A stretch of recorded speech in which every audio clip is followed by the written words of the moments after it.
Going the wrong way.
so high. You got to think things through. And if you think that one through, you're like, I don't think he killed himself. Nobody does. You have to work for an intelligence agency. He killed himself.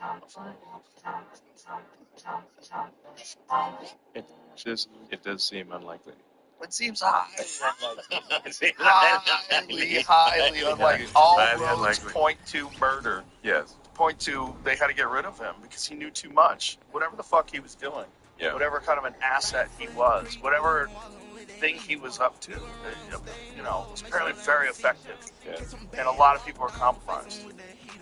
See, your boy Bill Gates is now saying climate change is not a big deal. Then relax, everybody. I know I scared the fuck out of you for the last decade and a half, but now we're going to be fine.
So it's mostly there with very little fire.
You just kill Homer.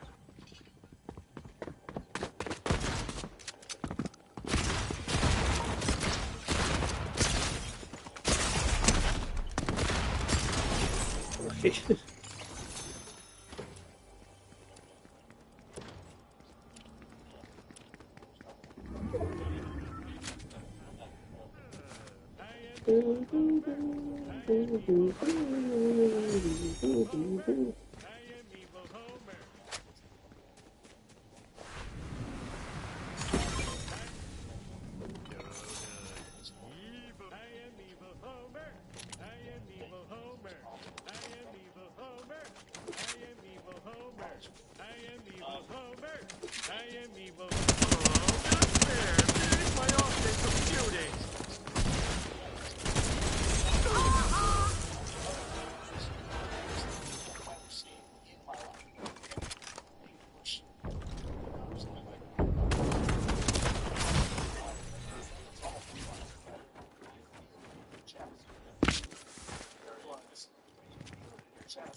Watching touchdown in Australia. Yeah.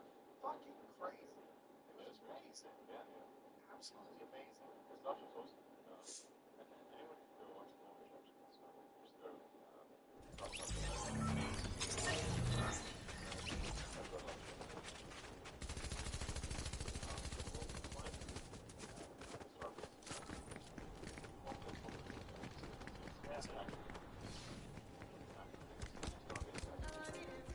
It's not that often.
Milestone.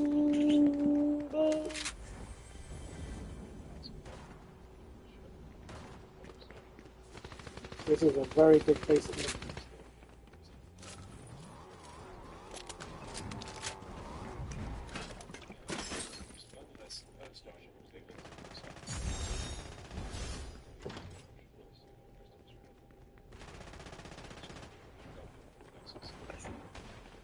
Out of Texas. Coming from Texas. I'm driving around with it.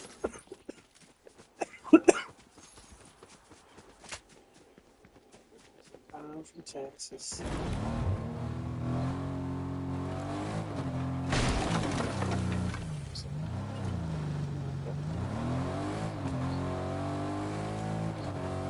from Texas.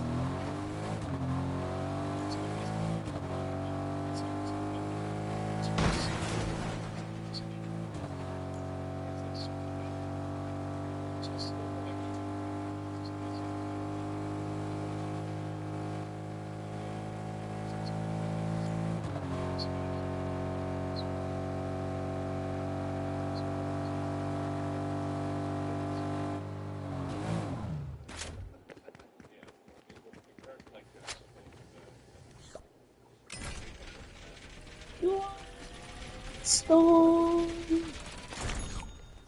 Buttock.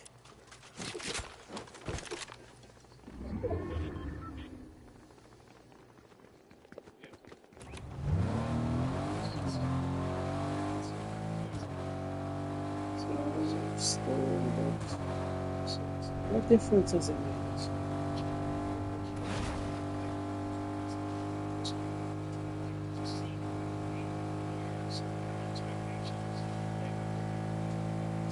Always people here. This is like the fucking Wild West. Oh, there is a car there then. When was that? When was that been here?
somewhere between 2,200 and 2,500 tons to orbit with the Falcon 9, Falcon Heavy rockets, not counting anything from Starship. And this is mostly Starlink? Yes, mostly Starlink, but we launch many other. We even launch our compatible. Is it worth it? Oh yeah, it's worth it. It's strong enough. Is it worth it? On Paris is Starlink.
touch it.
Can clear a quarter-mile while towing a Porsche 911 faster than a Porsche 911.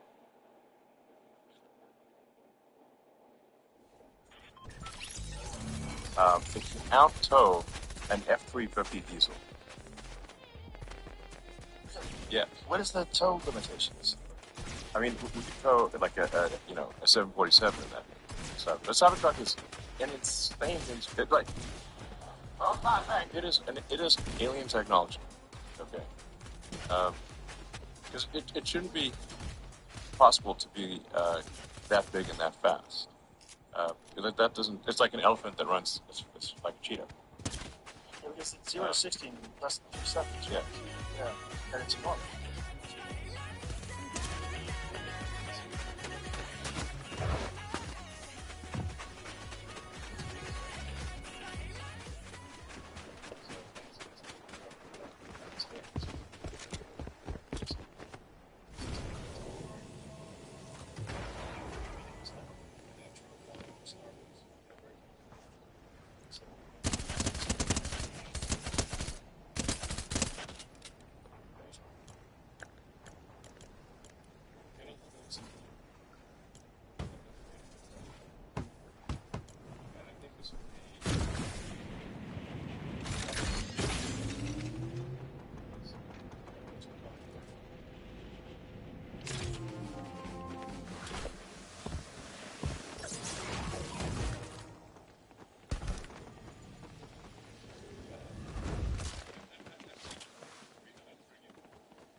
Oh my god!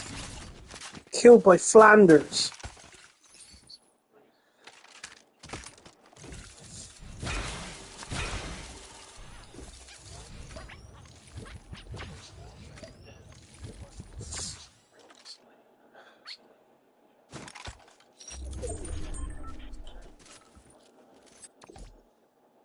It has crazy technology. Okay. Like, is it even a car? I'm not sure. Like, it looks like a car. Let's just put it this way. It's crazier than anything James Bond. If you took all the James Bond cars and combined them, it's crazier. Oh, it's so boring. I'm actually bored listening to it. Limited amount of information. Jamie's very suspicious over there. Look at him. Excited. It's still going to be the same. Well, you know what? I mean, if you want to come a little before the unveil, I can show it. 100%. Yeah. Let's go. Yeah. It's kind of crazy, all the different things that you're involved in. So.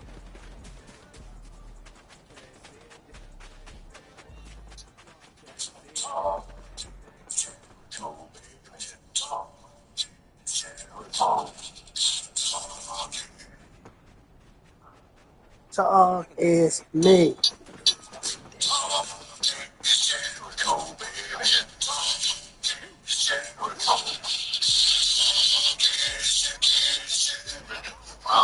Talk is me. Rock and roll on Ayatollah. Chris Jericho, Duff McKagan, listen, the police came to my house and they said, well,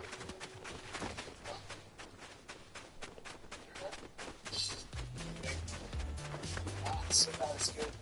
Cheers. Friday, Duff and West Rose are playing Taiwan tomorrow night, and then the Thailand and India for shows. I didn't like that wrong either. Oh, nice. March. Get in the river. Oh my god. Stop.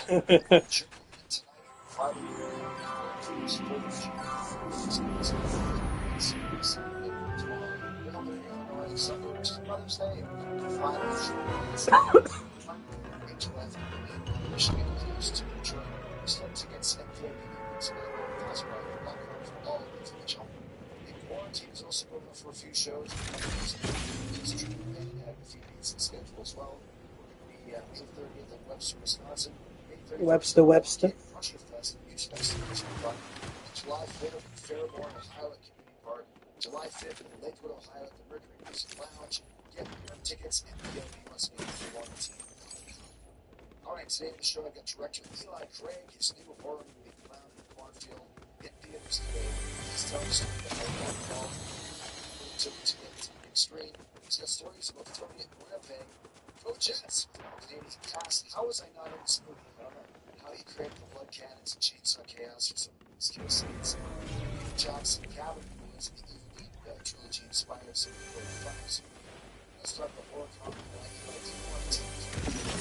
mentioned that he was previously Definitely Dale versus Evil, which we also discussed. We also talked about his journey from being godless in his lives, graduating from USC University, and the advice he got from his famous Hollywood icon. Well, listen to the show for that's going to be some information from history. Nervous, a lot of royalty, that's for sure. And we Bottom today, talking all things cloud in the cornfield. Director Eli Graves here. Top News Channel.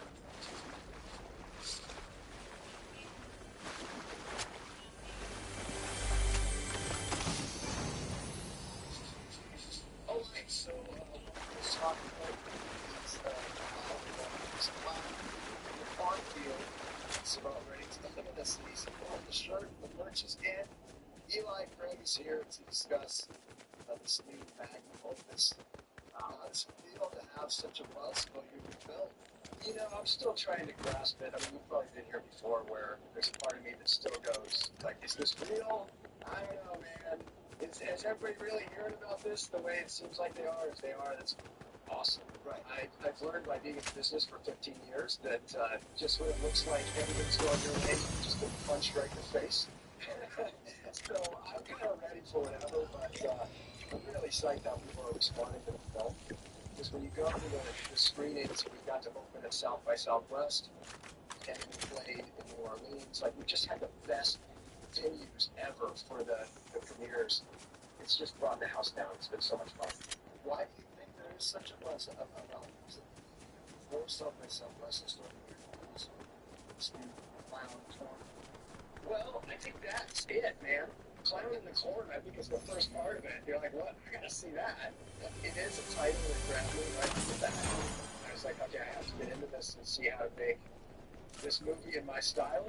It's a horror movie, but it's got some tongue-in-cheek funness to it and a bit of comedy in it. It's a straight-up, pretty hard horror movie, too. And I think people are just hungry for that right now, you know? There's a lot of desire for, like, cool, fun horror in the marketplace. So when a movie has a title like that and then it lives up to it, I think people are just like, yeah, let's go see that one. This movie was a book, from a book, right? Yeah, so Adam Caesar wrote a book, believe it or not, called Clown in the Cornfield.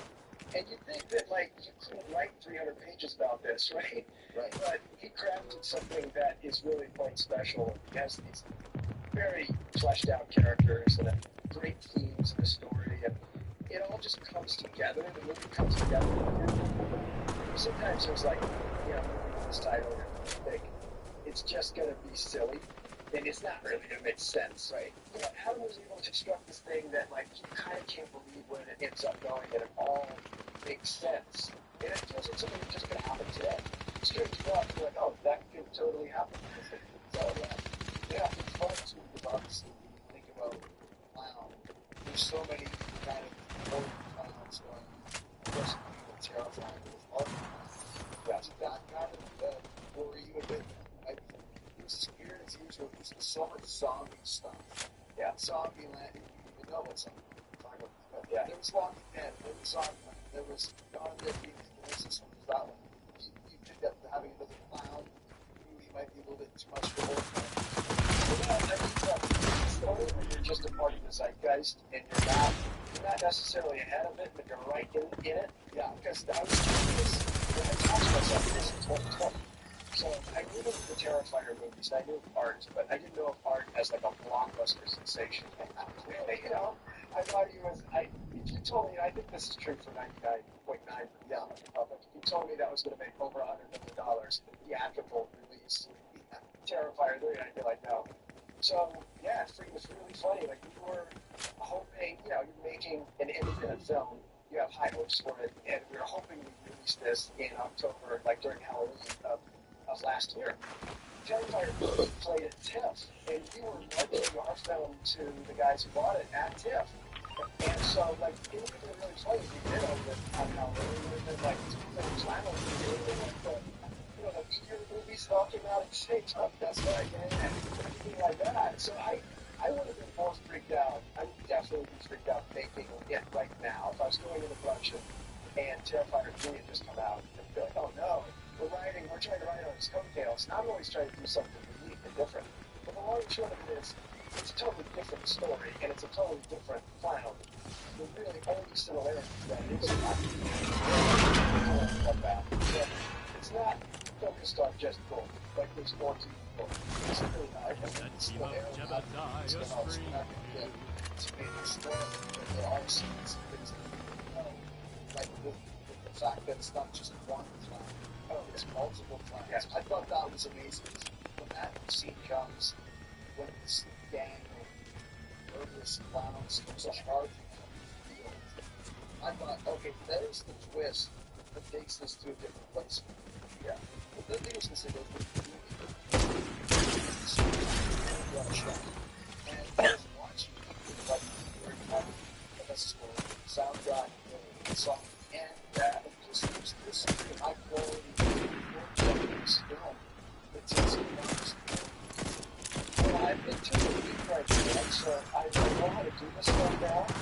You know, as part of my pitch to the guys at Simple Fortnite, I was like, there's not that many people out there that have made like really low budget stuff look great and work. And yeah, it's tough, but you get a good team. I mean, it really is your team. You know, it's like sometimes a director gets all the praise in the world, but wow, this director did this for this budget or something. And really, it's just the people who show it for that budget. Like my DP, Brian Wilson, he's just so ready to be able to do this, you know. He shot like second unit on things like Transformers, you know, and he would shoot action in second unit on just big, sweet movies. And then he would shoot get like this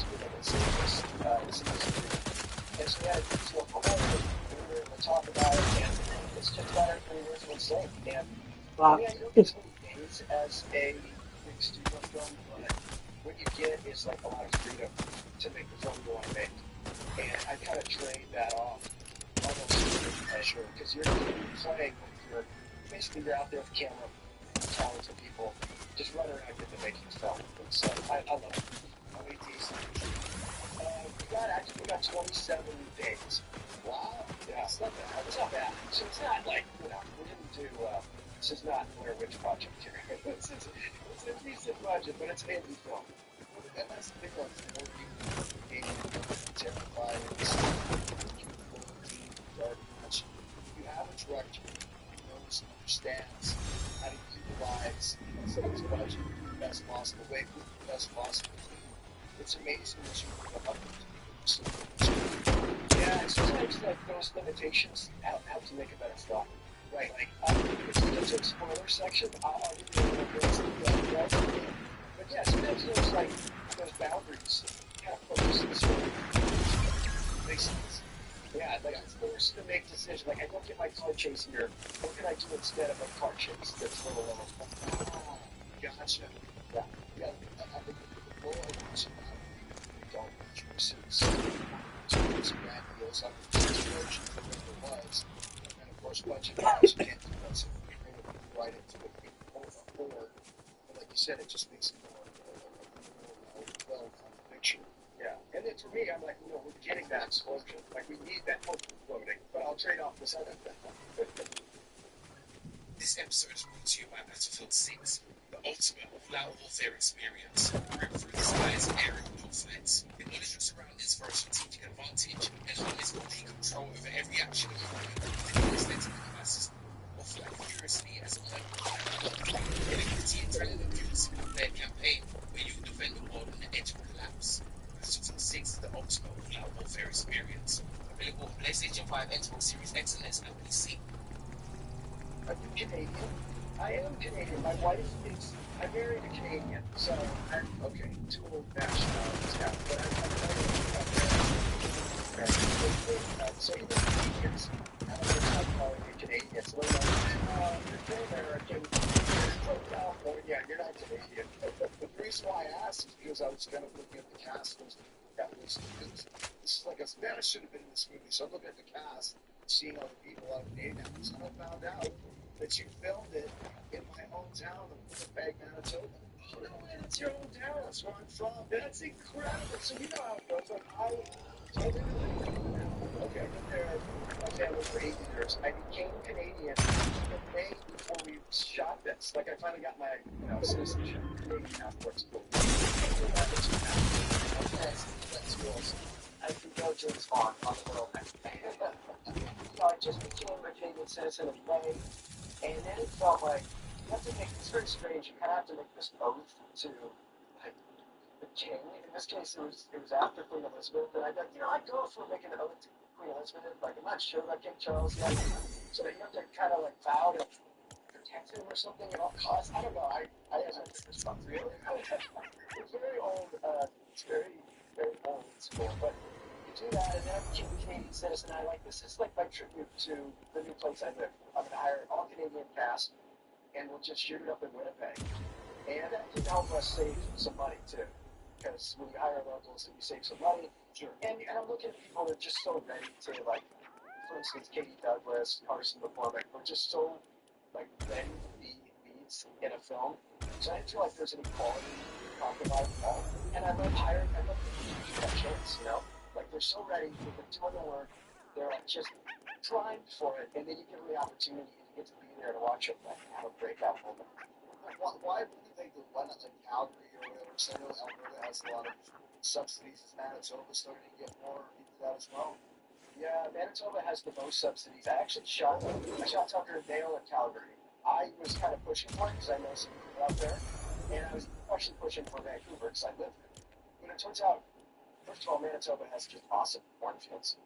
And so that sort of flat horizon line with no mountains in the distance, that was already there. It's sort of beat up, it's aged. It has the sort of Rust Belt feel of small town America. Not so much in Winnipeg Center, but just outside of this, in small towns that we shot in, and like Selkirk and stuff. That it really gave us that feel. So it had locations, it has great food. Like I couldn't say better things about the food out there. Yeah, it worked for us. So I've wrestled in every one of those little areas: Selkirk and Dauphin, and Ward and Winkler. So That's amazing. it's just a question going back. So something I've never really thought about before. I mean, obviously everybody wants to go and become an American citizen. What do you have to do to become a Canadian citizen? Some of the qualifications that you have to follow. You have to live up there for 3 out of 5 years, right? And you have to have your PR card. I got my PR card because I'm married a Canadian, and so then if it's the same in America, right? Like you marry an American, it's get your green card.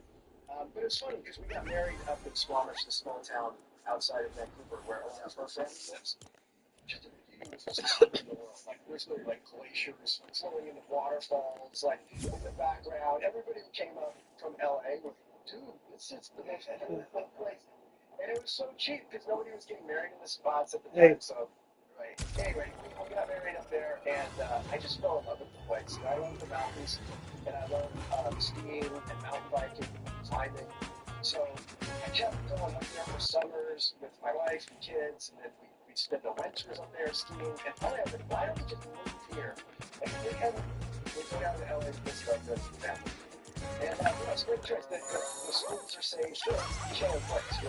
That's all you have to do. It's just have to be on Lived in the country for 3 years, and you got the DMV, sign some forms, and that's it. Well, you got to fill out a lot more paperwork than at the DMV. It's kind of a paperwork nightmare, but yeah, then you take a citizenship test, which is quite easy.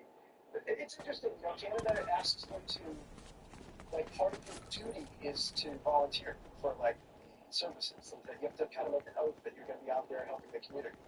I think that was kind of cool. Yeah, yes, it's cool. You have to say sorry to them at all times. Yeah, right. So I'm just process and my stories.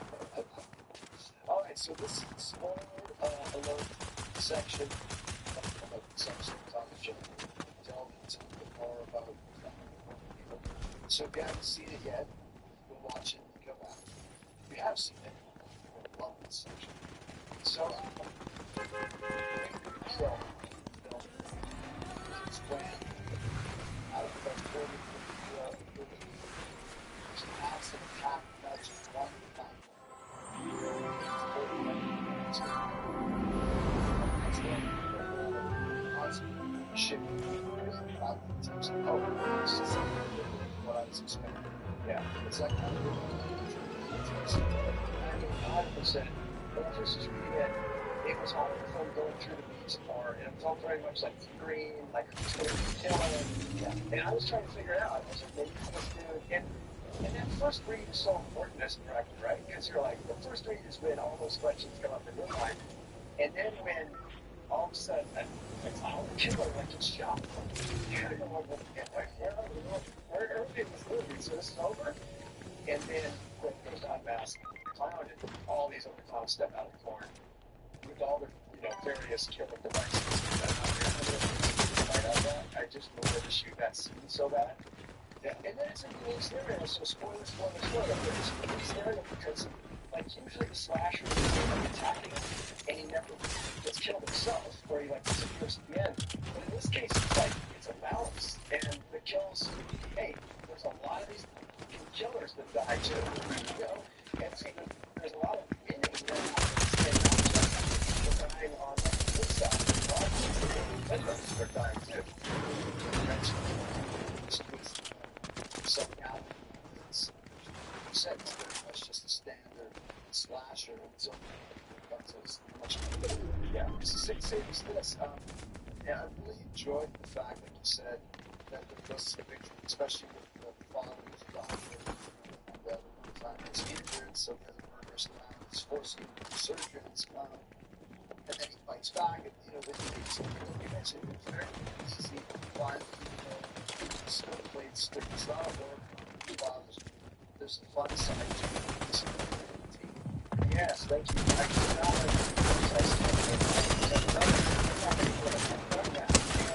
this is not Tucker Hill. I go again thinking, oh, you need another Tucker Hill. This one's called Power Blues. Because there's this huge fan base that love Tucker Hill. It's like they slow down a little bit, but I want to really get into it. Don't expect to slap you up. I mean, this is like hard work through how that way. And it really takes itself seriously. Don't relax situational things, but you can see it happening in real life. And that's a little bit of the vibes of the other